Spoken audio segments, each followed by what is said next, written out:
الحمد لله نحمده ونستعينه ونستغفره ونؤمن به ونتوكل عليه ونعوذ بالله من شرور أنفسنا ومن سيئات أعمالنا من يهده الله فلا مضل له ومن يضلله فلا هادي له وأشهد أن لا إله إلا الله وحده لا شريك له وأشهد أن محمدًا عبده ورسوله أرسله بالحق بشيرا ونذيرا وداعيا إلى الله بإذنه وسراجا منيرا صلى الله تعالى عليه وعلى آله وصحبه أجمعين أما بعد فأعوذ بالله من الشيطان الرجيم بسم الله الرحمن الرحيم يا أيها الذين آمنوا ادخلوا في السلم كافة ولا تتبعوا خطوات الشيطان إنه لكم عدو مبين إن الدين عند الله الإسلام ومن يبتغ غير الإسلام دينا فلن يقبل منه وهو في الآخرة من الخاسرين صدق الله مولانا العظيم. قابل صدر واجب الاحترام، آج کے اس عظیم الشان اور پروقار ختم نبوت کانفرنس کے میزبان حضرت مولانا حافظ مومن خان عثمانی صاحب، حضرت مولانا مفتی کفایت اللہ صاحب، اسٹیج پر تشریف فرما اکابر علماء کرام، آج کے اس کانفرنس میں شریک ہوگئے کے مختلف اطراف سے آئے ہوئے قبائلی معتبرین علماء کرام، میرے نوجوان طلباء کرام، میرے محترم بھائیوں اور دوستوں، میں کوشش کروں گا کہ مختصر وقت میں بات کو ختم کر سکوں بغیر کسی تمہید کے مقاصد پہ آ جاؤں۔ یہ بنیادی سوال ہے کہ کیا وجہ ہے کہ آج پورے ملک میں ختم نبوت کے نام سے اور مدح صحابہ اور عظمت صحابہ کے نام سے پورے ملک میں کانفرنس، اجتماعات منعقد کیے جاتے ہیں؟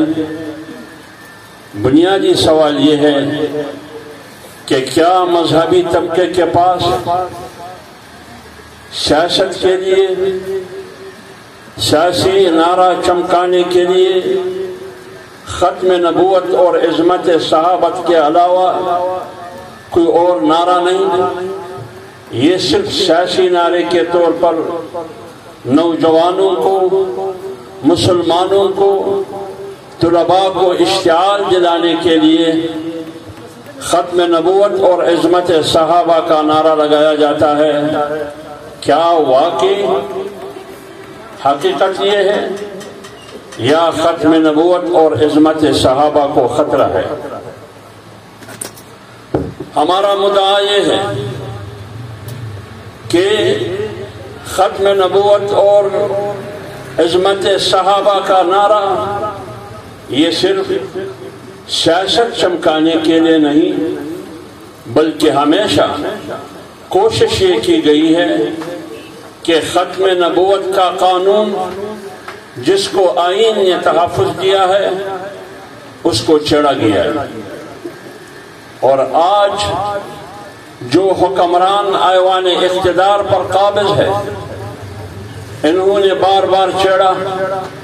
اس سے پہلے جتنے بھی حکمران گزرے ہیں ہر ایک نے کوشش کی کہ ختم نبوت کی جو اساس ہے ایمان اور اسلام کا، ان کی قانون کو ختم کیا جائے۔ کیوں ختم کرتے ہیں؟ ان کی مجبوری کیا ہے؟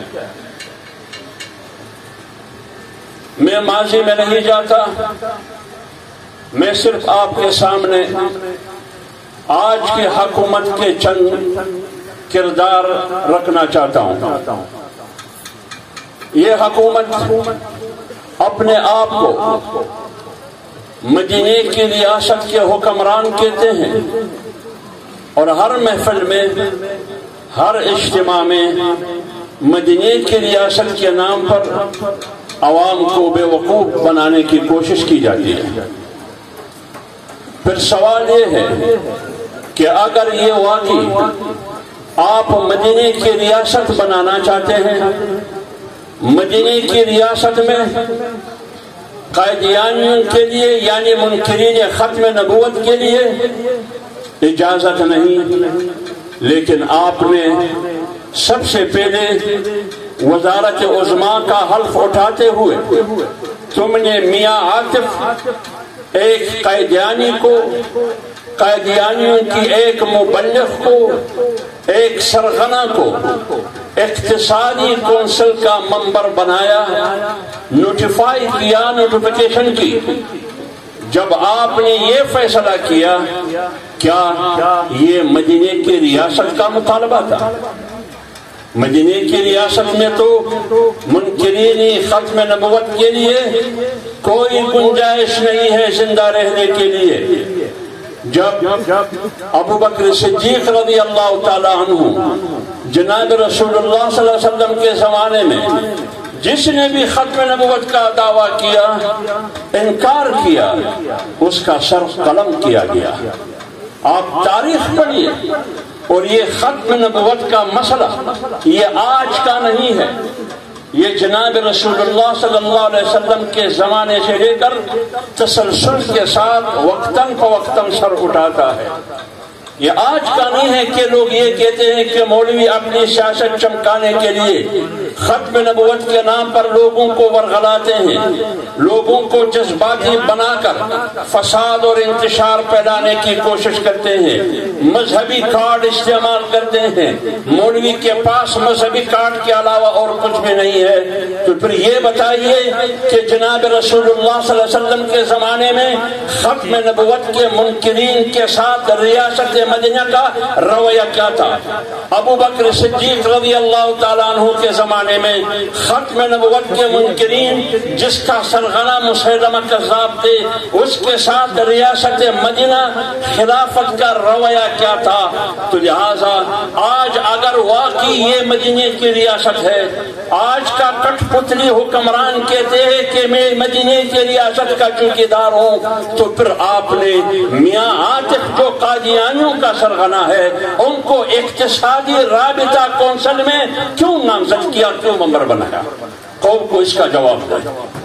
نمبر 2، آپ کے وزیر نے، آپ کے وفاقی وزیر نے پارلیمنٹ میں ایک ترمیمی بل لا کر قانون سازی کی کوشش کی، وہ یہ کہ ناموس رسالت، تحفظ ناموس رسالت کا جو قانون ہے اس کو ختم کرنا، اس میں ترمیم کرنا، اس کو غیر مؤثر بنانا، تاکہ جو بھی رسالت اور پیغمبر کی توہین کرے اس کو تو چند سال قید کی سزا دی جا سکتی ہے لیکن سزائے موت نہیں ہونی چاہیے۔ آپ نے تحفظ ناموس رسالت کا قانون ختم کرنے کے لیے آپ کے وفاقی وزیر نے سینٹ میں آئینی ترمیمی بل کیوں پیش کی؟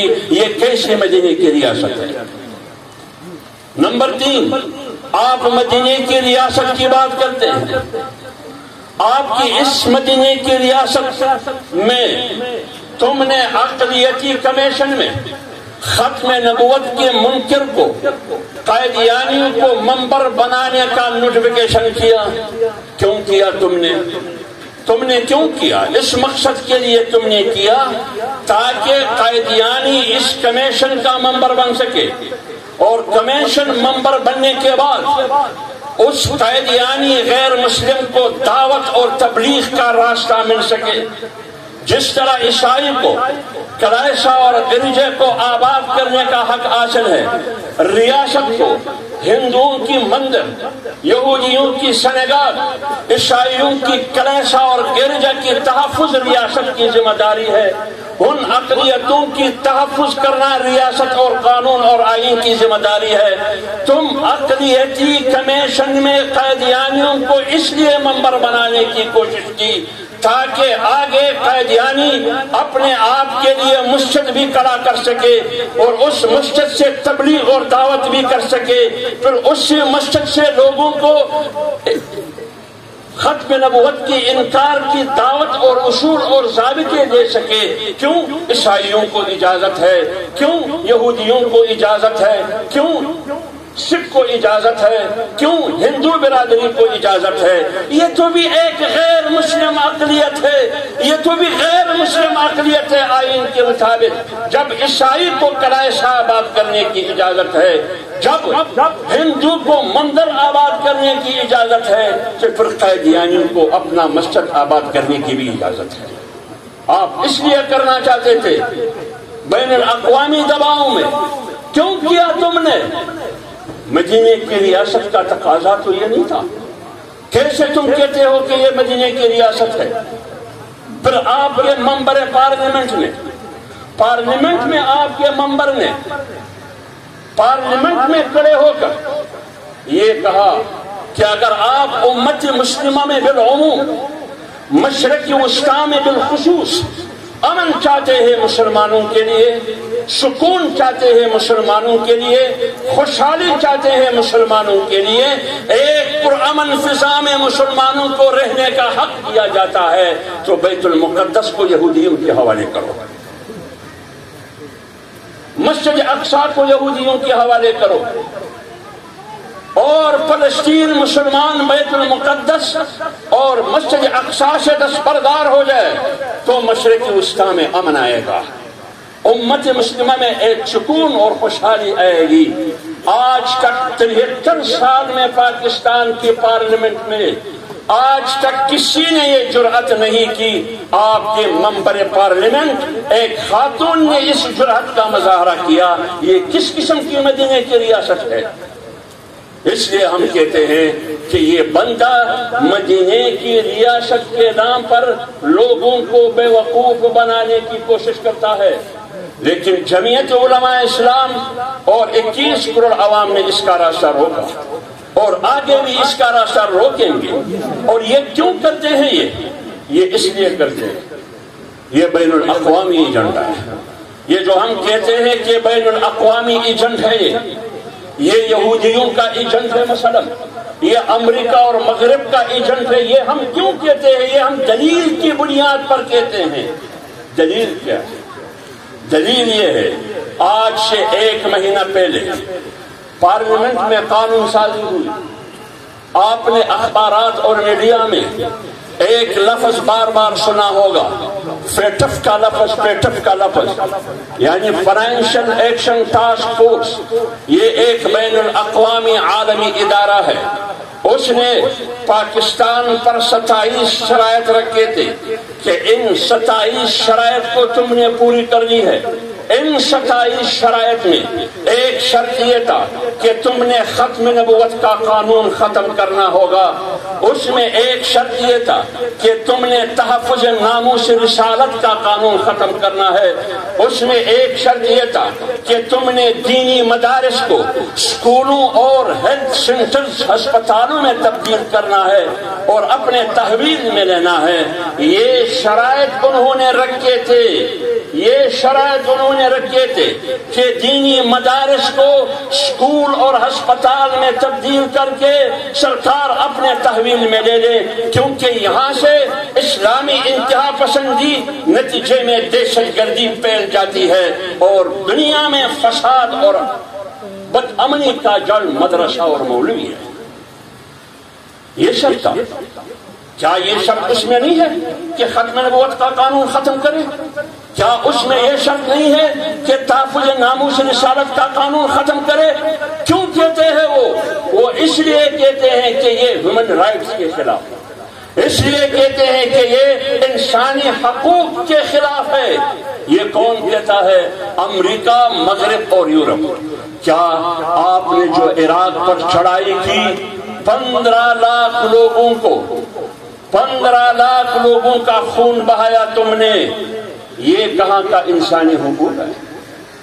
آپ نے صرف 6 لاکھ شیرخوار بچوں کو مارا، 6 لاکھ شیرخوار بچوں کو مارا تم نے، یہ کہاں کا انسانی حقوق کا تحفظ ہے؟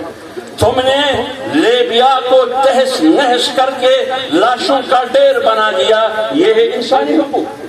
کیا تم نے شام میں جنگ شروع کی، لاکھوں لوگوں کو مارا، قتل کیا، خون ریزی کی، خون بہایا، یہ ہے انسانی حقوق؟ تم نے افغانستان میں 18 سال سے خون بہا رہے ہو، کیا یہ ہے انسانی اور جمہوری حقوق؟ آپ مجھے انسانی حقوق کا علمبردار ہو کے مجھے کہتے ہیں کہ تحفظ ناموس رسالت کا قانون ختم کرو، ختم نبوت کا قانون ختم کرو، کیوں یہ انسانی حقوق کے خلاف ہے؟ یہ میں نہیں کہتا، آپ FATF کی شرائط پڑھیں، سارے آپ لوگ پڑھے لکھے لوگ ہیں، ان میں اگر یہ شرط نہیں تھا کہ تحفظ ناموس رسالت کا قانون تم نے ختم کرنا ہے، اس میں اگر یہ شرط نہیں تھا کہ تم نے ختم نبوت کا قانون ختم کر کے آئین سے یہ آرٹیکل نکالنا ہوگا، اگر اس میں یہ شرط نہیں تھا کہ دینی مدارس کو ختم کر کے اسکولوں اور ہیلتھ سینٹر میں تبدیل کرے، اگر یہ شرط نہیں تھا، میں اس ہزاروں اجتماع کی موجودگی میں زندگی کے لیے سیاست سے برات کا اعلان کروں گا۔ یہ جھوٹ ہے، اس لیے آپ بین الاقوامی ایجنڈے کے علمبردار، اس لیے آپ بین الاقوامی ایجنڈے کے تحفظ دینے کے لیے تحفظ ختم نبوت کا قانون ختم کر رہے ہو، اس لیے آپ کے وزیر نے آئینی ترمیمی بل پیش کی، اور یہ ہر حکومت میں یہ کوشش ہوئی ہے، گزشتہ حکومت میں بھی یہ کوشش ہوئی، جیسے حافظ مومن صاحب نے اس کا ذکر کیا، جب سینٹ میں یہ بل آیا انتخابی اصلاحات کے آڑ میں ختم نبوت کے حلف نامے کو اقرار نامے میں تبدیل کیا، تو سب سے پہلے جمعیت علماء اسلام کا ایک ادنا کارکن، ایک ادنا پارلیمنٹرین آئینی ترمیمی بل پیش کیے کہ تم نے ختم نبوت کا حلف نامہ اقرار نامے میں کیوں تبدیل کیا؟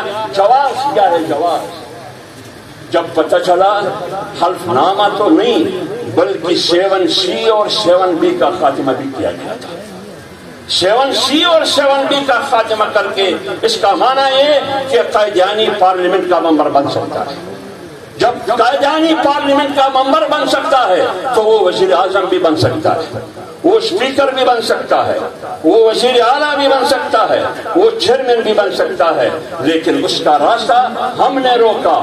لیکن اس کٹ پتلی حکمران نے ہمیشہ کوشش کی ہے، آج سے 1 مہینے پہلے FATF کی قانون سازی ان کے کہنے پر اسلام آباد کے پارلیمنٹ میں قانون سازی ہوئی۔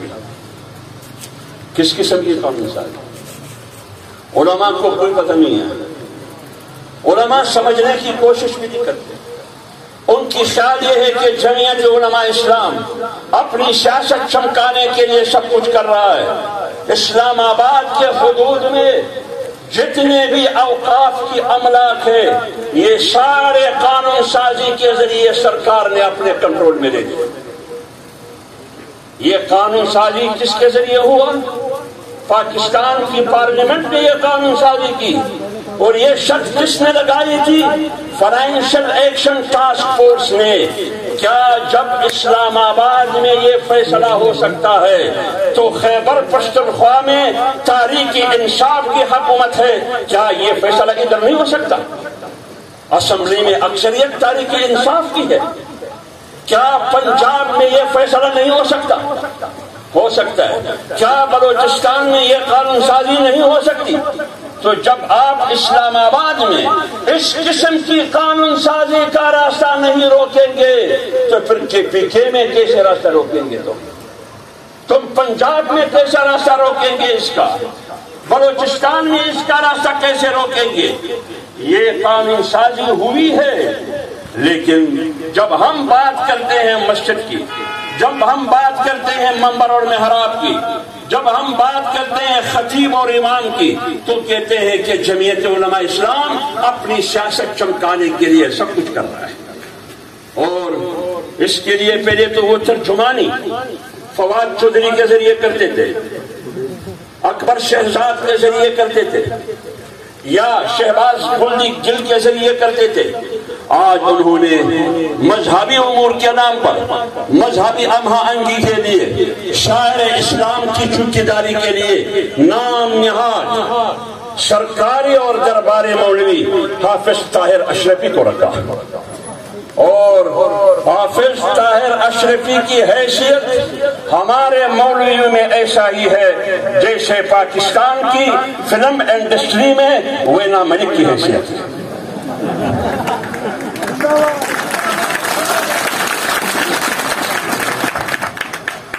تم نے حافظ اشرفی کو کل نہ پرسوں بولے نے کراچی میں کہا کہ مساجد کو کوئی خطرہ نہیں ہے، مدارس میں کوئی خطرہ نہیں ہے۔ میں صرف ایک سوال کرتا ہوں، ایک سوال اس اجتماع کے ذریعے ان سے کرتا ہوں، ببلو سے، کہ آپ اس کا جواب مجھے دو کہ آج سے 3 ہفتے پہلے فیٹک کے کہنے پر اسلام آباد کے پارلیمنٹ میں، اسلام آباد کی ٹیریٹری میں مساجد کے بارے میں، وقف املاک کے بارے میں کیا قانون سازی ہوئی؟ کیا اس قانون سازی کے ذریعے مساجد کو سرکار کے کنٹرول میں لیا یا نہیں لیا؟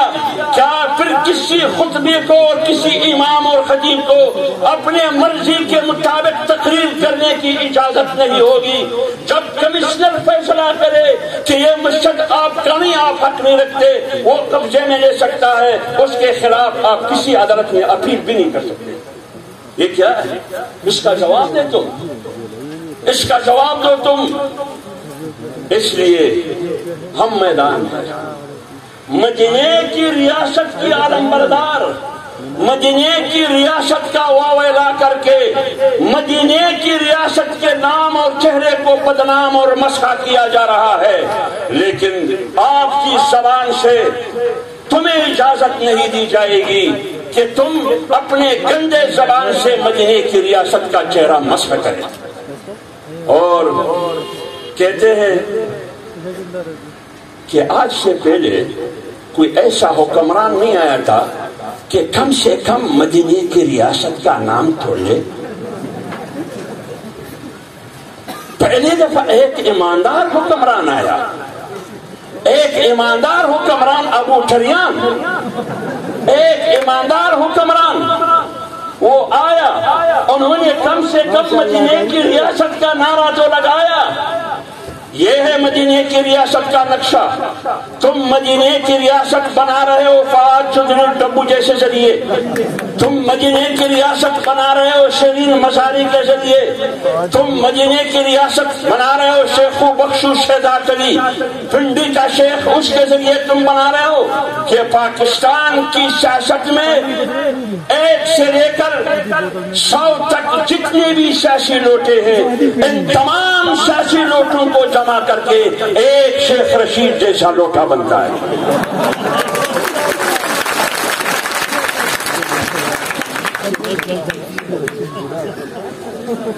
تم مدینے کی ریاست کی بات کرتے اس طرح بناتے ہیں مدینے کی ریاست۔ ہم نے تو ضیاء الحق کا اسلام بھی تسلیم نہیں کیا۔ ضیاء الحق کے ہاتھ میں چھڑی بھی تھی، چھڑی کو جانتے ہو یا نہیں جانتے؟ ضیاء الحق کے ہاتھ میں وہ چھوٹی سی چھڑی بھی تھی، ضیاء الحق کے بغل میں گلاک پسٹول بھی تھی، ضیاء الحق کے آگے پیچھے توپ اور تفنگ بھی تھے، ضیاء الحق کے پاس 10 لاکھ فوج کی لشکر بھی تھی، ضیاء الحق کے پاس اقتدار بھی تھا اور اختیار بھی تھا۔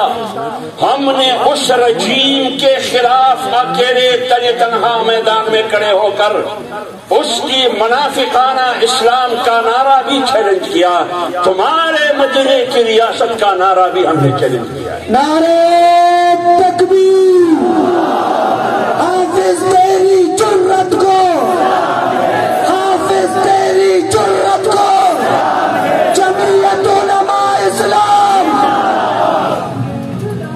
آپ خود اندازہ لگائیے، بات کرتے ہیں احتساب کی، کرپشن کی، میں مختصر ایک موضوع پر بات کروں گا. احتساب کی بات ہو رہی ہے نہیں. ہم چوروں کو پکڑیں گے.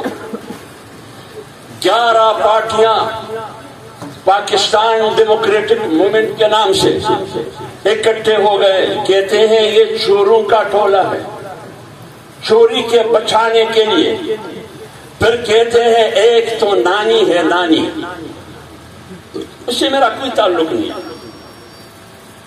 اگر میں یہ بات کروں تو کہتے ہیں کہ مولوی بدتمیز اور بد اخلاق ہے.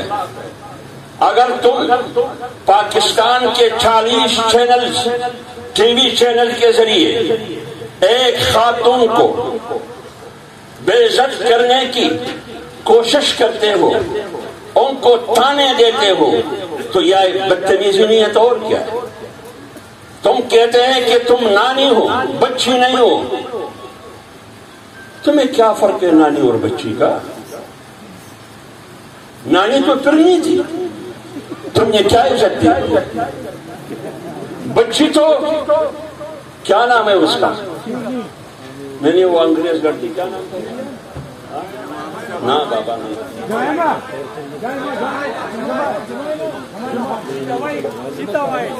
سیتا وائٹ.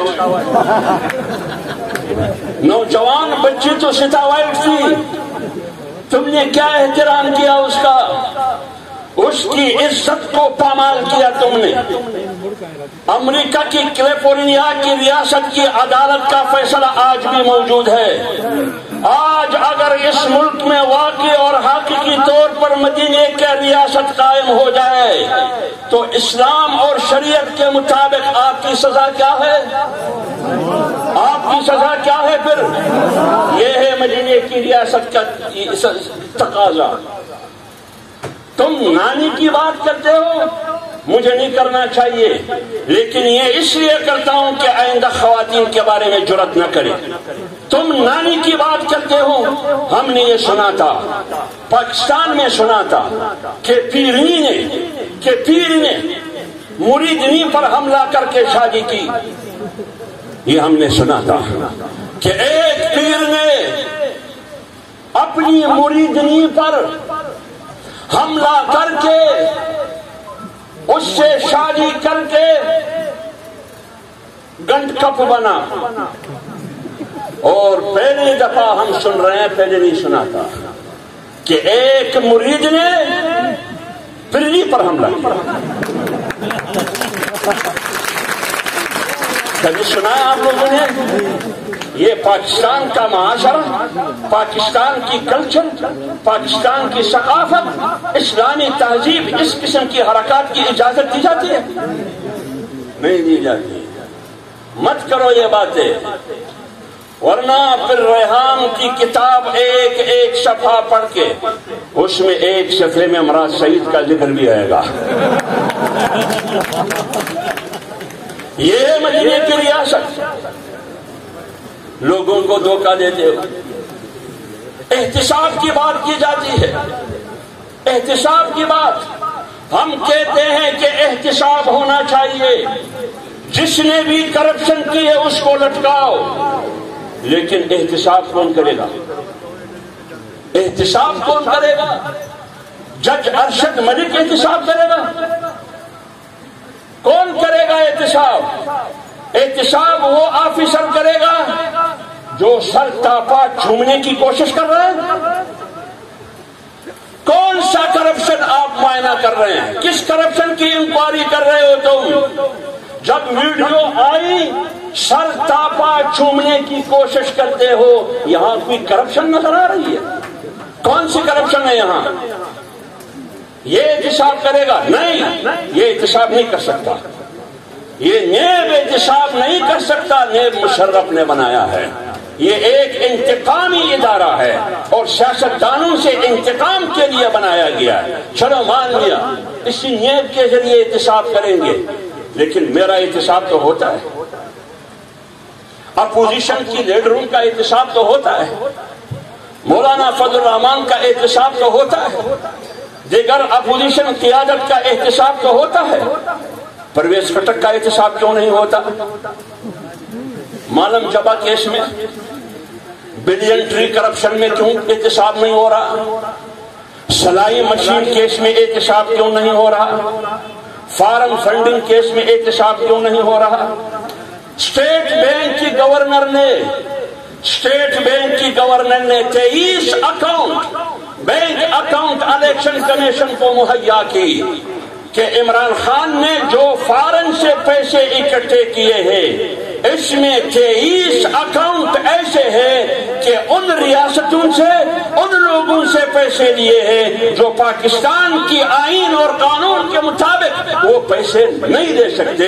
اگر یہ ثابت ہو جائے کہ انہوں نے پیسے لیے ہیں، ان کی سیاست بھی کلعدم ہو جائے گی، ان کی پارٹی بھی کلعدم ہو جائے گی۔ کیوں احتساب نہیں کرتے وہ فارن فنڈنگ کا؟ اگر احتساب کی بات ہے تو آپ کے دائیں جہانگیر ترین، آپ کے بائیں خسرو بختیار، رزاق داؤد، یہ سارے بیٹے ہیں۔ تم نے ایک کمیشن بنائی DGFIA کے ذریعے واجد ضیاء کی سربراہی میں، انہوں نے انکوائری کی، انہوں نے آشکار کیے کہ یہ لوگ چینی اور آٹا سکینڈل میں شامل ہیں، لیکن ایک کو تو بگا دیا لندن، جہانگیر ترین کو خسرو بختیار کیبنٹ میں بیٹھا، صرف اس کی وزارت تبدیل کی، ایک وزارت ان سے لی دوسرے کو دی، وہ دوسرے کی ان کو دی۔ یہ وہی مثال ہے کہ دو چرسی آپس میں راستے پہ جا رہے تھے، دو نشئی جا رہے تھے، نشئی چرسی، تو ایک چرسی نے دوسرے کو کہا کہ یار آپ کے کپڑوں سے بہت بدبو آ رہی ہے، دوسرے نے کہا کہ آپ کے کپڑوں سے بھی بہت بدبو آ رہی ہے، تو پھر کیا کرنا چاہیے؟ تو ایک نے اپنے کپڑے نکال کے دوسرے کو دیے، دوسرے نے نکال کے دوسرے کو دیے، وہی بدبو۔ اس سے تو بدبو ختم نہیں ہوئی۔ اس ملک میں نشیوں کی حکومت ہے، یہ ساری حکومت حالت بند میں ہے۔ آپ نے آج تک کوئی ایسا حکمران دیکھا ہے کہ معیشت کا فارمولہ جب وہ پیش کرتے ہیں،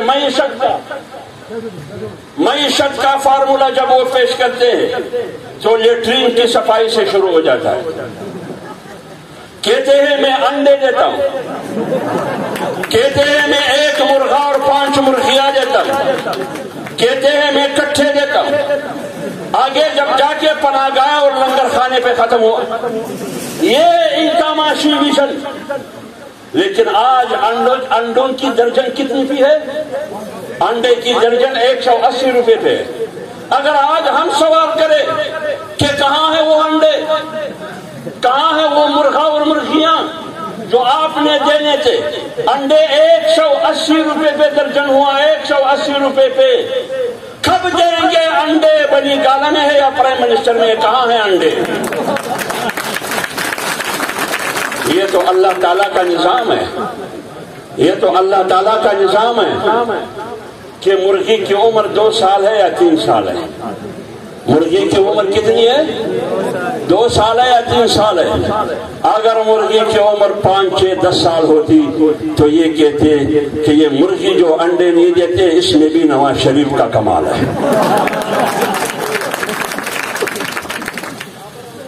کہ یہ مرغی جو انڈے نہیں دیتے یہ بانج ہے۔ کیوں بانج ہے؟ گزشتہ حکومتوں کی وجہ سے بانج ہے۔ یہ ہے ٹماٹر کی قیمت کتنی ہے؟ آپ کے KPK سے تعلق رکھنے والے وزیر شوکت یوسف سے کہا کرتے تھے اگر ٹماٹر مہنگا ہے تو دہی کھاؤ۔ اچھا چینی بھی مہنگا ہے، آٹا بھی مہنگا ہے، اب ہم کیا کھائیں؟ یہ فارمولہ بتاؤ، مٹی کھائیں کیا کھائیں ہم؟ چینی کی قیمت 55 روپے سے 110 روپے، آٹے کی قیمت کہاں سے کہاں تک پہنچ گئی؟ ٹماٹر 200 روپے کلو۔ کیا غریب کا وہ چیز ہے جب کوئی چیز ان کو نہ ملے تو سکا روٹی کے ساتھ وہ پیاز کھاتے ہیں۔ پیاز کی قیمت 80 روپے ہے۔ جب پیاز کی قیمت، ٹماٹر کی قیمت، مٹر کی قیمت، آلو کی قیمت، اس کی قوت خرید و فروخت ایک غریب کی سکت نہیں ہے، تو پھر مجھے بتائیے کہ آپ نے اس 2.5 سال میں 21 کروڑ عوام کے لیے، اسلام کے لیے کیا کیا؟ پاکستان کے لیے کیا کیا؟ معیشت کو مضبوط کرنے کے لیے کیا کیا؟ بے روزگاری کے خاتمے کے لیے کیا کیا؟ مہنگائی کے خاتمے کے لیے کیا کیا؟ بتاؤ ایک ہی کام۔ جب معیشت کمزور ہو جاتا ہے، ملک ٹوٹتے ہیں، ملک ٹوٹ جاتے ہیں۔ خاکم بدہن، ہم نہیں کہتے ہیں، تاریخ کہہ رہا ہے۔ سوویت یونین ایک مضبوط یونائٹڈ تھی۔ سوویت یونین، روس، کتنی ریاستیں تھی؟ وہ کیوں بکرے نخرے ہو گئے؟ اس کے بکرے کیوں ہو گئے؟ وہ کیوں پارا پارا ہوا؟ اس کے پاس ایٹم بم نہیں تھا، ایٹم بم تھا، ٹینک، توپ اور تپن تھے، بمبار جہاز بھی تھے، لیکن خزانہ خالی ہوا۔ خزانہ خالی ہونے کے بعد سوویت یونین ٹکڑے ٹکڑے ہوا۔ جب آپ کی معیشت کمزور ہو جاتی ہے تو سالمیت، پاکستان کی جغرافیہ اور اس کی سالمیت کو خطرہ ہوتا ہے، اس کی بقا خطرے میں پڑ جاتی ہے۔ آپ کی معیشت آج منفی ہے، 0.4 ہے۔ جو لوگ معاشی ماہرین ہیں وہ سمجھتے ہیں کہ آپ کی معیشت کہاں تک پہنچ گئی۔ یہ ہے آپ کی معیشت۔ اور خارجہ پالیسی کیا ہے؟ مقبوضہ کشمیر آپ کے ہاتھ سے نکل گیا، اور آپ آزاد کرتے ہیں مقبوضہ کشمیر کو ایک سیکنڈ خاموش رہنے سے۔ ایک سیکنڈ خاموش رہنے سے مقبوضہ کشمیر آزاد نہیں ہوگا۔ آپ نے مقبوضہ کشمیر نریندر مودی کو تحفے میں دے دیا۔ تم بھی کشمیریوں کی بات کرتے ہو۔ آج آپ نے لاہور شادرہ میں آزاد کشمیر کے وزیر اعظم کے خلاف بغاوت کا مقدمہ درج کیا۔ آزاد کشمیر کے وزیر اعظم کے خلاف بغاوت اور غداری کا مقدمہ۔ مطالبہ ایک طرف یہ ہے کہ نواز شریف اشتہاری ہے، نواز شریف مجرم ہے، نواز شریف مفرور ہے، اس کو لے کے آنا چاہیے، میں لے کے آؤں گا۔ لیکن لاہور کے شادرہ تانے میں جس شخص نے آزاد کشمیر کے وزیر اعظم شاہد خاقان عباسی سابق وزیر اعظم پاکستان نواز شریف کے خلاف اور دیگر 43 لوگوں کے خلاف غداری اور بغاوت کا مقدمہ کیا، اس شخص کا نام کیا تھا؟ اس شخص کا نام ہیرا تھا، ہیرا۔ مزے کی بات یہ ہے، اسی تانے میں اسی شخص کے خلاف FIR موجود ہے۔ جو شخص ایک منتخب وزیر اعظم کے خلاف غداری اور بغاوت کا FIR کر رہا ہے، اس شخص کے خلاف اسی تانے میں FIR موجود ہے، اور مفرور ہے، اشتہاری ہے۔ ایک اشتہاری کو لانا چاہتے ہو، دوسرے اشتہاری کے ذریعے ایک منتخب وزیر اعظم کے خلاف غداری اور بغاوت کا مقدمہ کرنا چاہتے ہو، یہ کیا ہے؟ اس لیے ہم کہتے ہیں کہ اس حکومت کا خاتمہ ہونا ضروری ہے۔ یہ جس طرح آپ کے سامنے ہے، انہوں نے کہا کہ 1 کروڑ نوکریاں دیں گے۔ آج پاکستان میں 1 کروڑ لوگ بے روزگار ہو گئے۔ انہوں نے کہا کہ میں 50 لاکھ گھر دوں گا، نہیں دیا۔ معیشت مضبوط نہیں کیا۔ انہوں نے خارجہ پالیسی ان کا ناکام، مذہبی حوالے سے، مدینے کی ریاست کے حوالے سے یہ ناکام اور بدنام۔